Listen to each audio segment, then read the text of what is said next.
Para hadirin yang semoga dirahmati Allah. Insyaallah selepas Ramadan kita sudah menjadi insan yang beda dengan sebelum Ramadan.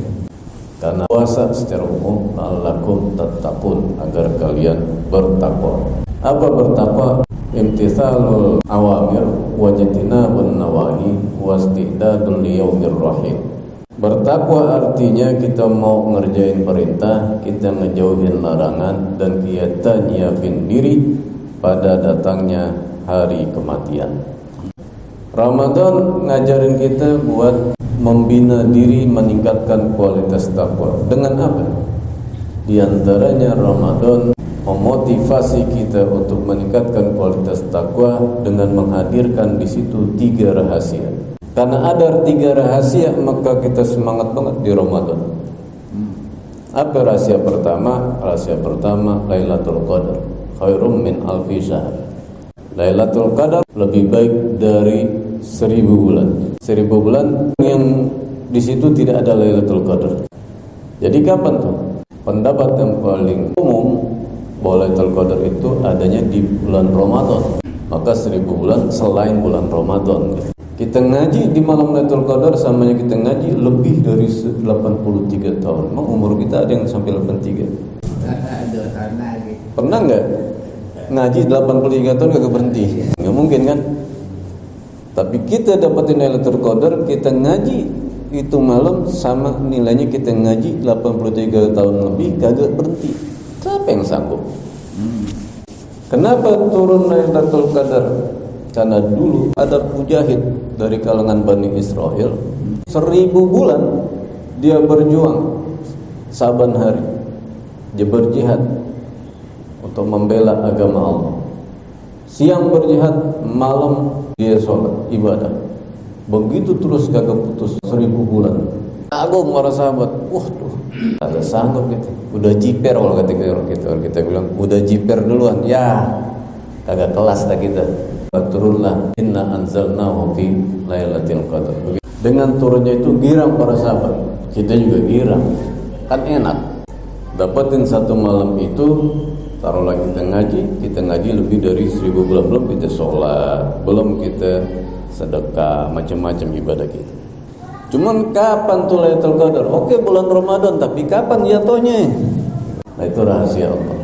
Ada beberapa riwayat yang menyatakan innaha fi sab'in wa ishrin, malam ke-27. Tapi dalam riwayat yang lain dikatakan pada 10 malam terakhir, terutama di malam ganjil 21, 23, 25, 27, 29, atau di malam terakhir boleh jadi malam 30. Kata ulama gimana? Karena memang itu rahasia, maka dari malam pertama jagain. Maka rahasia pertama yang memotivasi kita meningkatkan kualitas ketahuan kita dengan memperbanyak ibadah di bulan Ramadan adalah Lailatul Qadar. Kata ulama, kalau memang malamnya Lailatul Qadar, maka siangnya juga masih punya kelebihan. Maka bukan malamnya doang, siangnya juga kita jaga. Selain karena kita juga menjaga puasa kita jangan sampai batal. Bukan cuma batal secara hukum, tapi juga kita tidak ingin batal secara pahalanya gitu kan. Kan batal secara hukum mungkin cuma kelas anak kecil lah. Kalau kelas kita udah jangan sampai batal pahalanya. Gimana cara jangan sampai batal pahalanya? Kita kurangin pandangan kita ke yang gak perlu, kita kurangin omong yang kagak perlu gitu kan. Itu kan supaya menghindari jangan sampai batal pahalanya. Kamin shaimin laisa lahu min siyami ilal ju' wal atas. Begitu banyak orang puasa dia nggak dapat apa-apa dari puasa kecuali dia cuma lapar doang, haus. Itu yang kita nggak mau. Itu rahasia pertama dari Ramadan yang membuat kita semangat banget tuh kemarin Ramadan. Rahasia yang kedua, ibadah puasa adalah ibadah sir, ibadah rahasia. Puasanya sendiri ibadah rahasia. Apa maksudnya puasa ibadah rahasia? Puasa adalah ibadah yang gak bisa kita pamerin, rahasia. Cuma kita yang tahu kita puasa. Yang maha tahu Allah.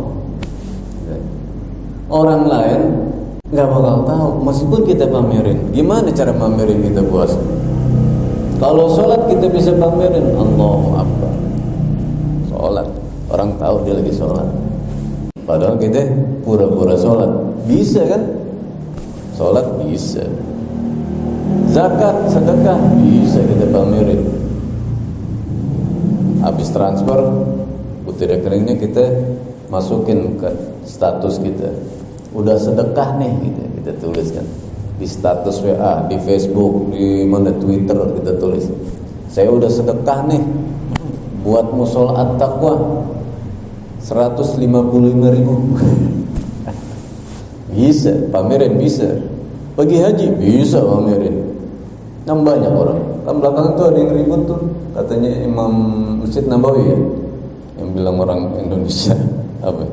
Demen pamer. Foto lagi foto di depan Masjid Nabawi, selfie. Nah, itu kan pamer itu. Bisa. Nah, kalau puasa pamerinnya gimana? Kita tiap orang ketemu orang kita, mulut saya bau, berarti saya puasa. Lemes. Apa iya setiap orang mulutnya bau pasti puasa? Apa iya setiap orang lemes pasti puasa? Orang gak percaya. Model lu puasa. Gitu kan. Gak bisa dipamerin, apalagi puasa sunnah. Kagak bisa kita pamerin puasa. Itulah puasa ibadah sir. Karena ibadah sir, ibadah rahasia, maka kita jaga tuh puasa. Kenapa? Karena kita sadar percuma aja saya pamerin saya lagi puasa, orang gak bakal percaya.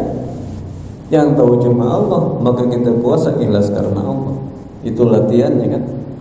Latihan kita menjadi ikhlas karena Allah kan begitu. Maka nanti ketular tuh sholat jika begitu ikhlas karena Allah. Puasa bisa saya nggak pamerin, kenapa sholat harus saya pamerin? Puasa bisa saya nggak pamerin, kenapa sedekah zakat saya pamerin? Puasa bisa saya nggak pamerin, kenapa umrah masih suka saya pamerin? Haji masih suka saya pamerin, kan gitu. Dan lain-lain. Itulah puasa ibadah sir. Dengan itu juga Ramadan telah memancing kita, khususnya di ibadah puasanya, untuk kita mengisi Ramadan dan menggiatkan diri kita guna mencapai target yang disebut dalam Al-Baqarah ayat 183, la'allakum tattaqun, agar kita jadi orang yang lebih bertakwa. Terus rahasia kedua, rahasia pertama Lailatul Qadar, rahasia kedua puasa ibadah sir, rahasia ketiga pahala puasa juga rahasia. Kullu amal ibni Adam lahu illa siyam fa innahu li wa ajzi.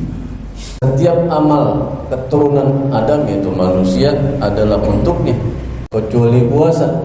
Allah berfirman dalam hadis qudsi, kecuali puasa. Puasa itu untukku dan aku yang akan membalasnya. Dalam riwayat yang lain disebut kullu amal ibni Adam yudha'af bi asri amsalha ila sab'i mi'atin illa shaum fa innahu li wa ana ajzi. Setiap amal ibadah keturunan Adam akan dilipat gandakan mulai dari 10 hingga 700 kecuali puasa. Puasa itu milikku, aku yang akan membalas. Jadi pahalanya berapa puasa? Kalau amalan yang lain tadi Allah sebutin 10 sampai 700, tapi puasa tidak disebut. Itu milikku, kata Allah. Aku yang bakal balas. Karena kita tahu bahwa ibadah puasa nilai ganjaran pahalanya rahasia Allah lebih besar dari limpatan ganda ganjaran pahala yang lain, maka kita jaga puasa kita di Ramadan kemarin. Gitu kan? Dengan begitu maka mau nggak mau terkikis dengan jelek-jelek dari diri kita. Tanpa kita sadar rontok tuh. Maka ketika datang Idul Fitri, Idul Fitri artinya kembali kepada kesucian. Karena rontok kekotoran kita, rontok dosa-dosa kita. Kita kembali menjadi suci kembali. Mudah-mudahan kita termasuk yang begitu. Gitu ya. Karena 3 rahasia tadi. Tapi apakah benar kita sudah melakukan yang seperti itu?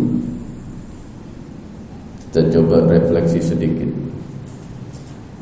Dalam kitab Al-Hikam, Syekh Ibnu Athaillah mengatakan, min alamati ittiba'il hawa al-musara'atu ila nawafilil khairat wat takasulu anil qiyami bil wajibat. Di antara tanda-tanda mengikuti nafsu adalah bersegera mengerjakan yang sunnah tapi malas untuk mendirikan kewajiban. Bersegera kita melakukan yang sunnah tetapi kita malas menunda-nunda untuk mengerjakan kewajiban. Apakah itu terjadi? Dalam Ramadan kayaknya sering terjadi. Contohnya apa? Dalam Ramadan kegiatan paling sering dilakukan adalah buka puasa bersama. Di keluarga, di kantor gitu. Ormas, Karang Taruna, RT. Di masjid juga ada. Kalau di masjid biasanya aman. Tapi kalau di rumah-rumah, di kantor saya tanya, orang buka puasa di rumah-rumah, di kantor, sholat maghribnya jam berapa ya?